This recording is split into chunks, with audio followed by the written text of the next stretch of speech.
ले जाओ ले जाओ ले जाओ ले जाओ यार अभी पीछे। कराची मज़ार कायद पर इस वक्त कायद-ए-आज़म मोहम्मद अली जिन्ना का 148वें यौम पैदाइश के हवाले से तकरीब जारी है। गवर्नर सिंध इस वक्त मौजूद हैं और उनके साथ वज़ीर आला सिंध भी मौजूद हैं। आपको लाइव मनाज़िर शेयर किए जा रहे हैं। बाबाए कौम कायद-ए-आज़म मोहम्मद अली जिन्ना का 148वां यौम पैदाइश है और इस हवाले से तकरीबात का सिलसिला जारी है।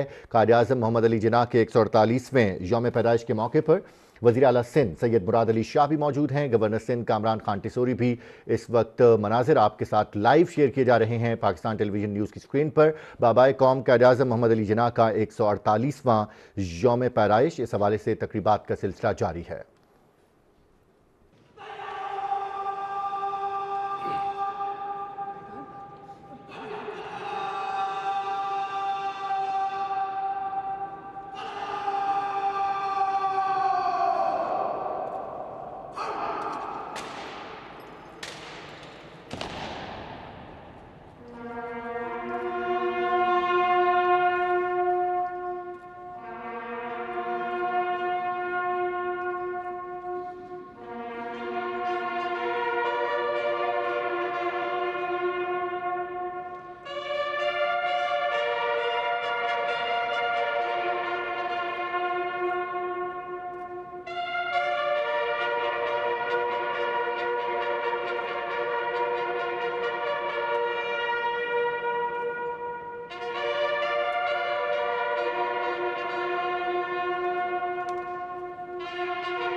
गवर्नर सिंध और वज़ीर आला की मज़ार कायद पर हाज़री। अपनी काबीना के हमरा इस वक्त वज़ीर आला सिंध मौजूद हैं। गवर्नर सिंध कामरान खान टिसोरी भी उनके साथ मौजूद हैं और उनकी जानिब से कायद-ए-आज़म मोहम्मद अली जिन्ना के लिए दुआए मग़फ़िरत की गई। आज जनूबी एशिया के अजीम रहनुमा का 148वां यौम पैदाइश मनाया जा रहा है। गवर्नर सिंध कामरान खान टिसोरी और वज़ीर आला मुराद अली शाह अपनी काबीना के हमरा इस वक्त मौजूद हैं।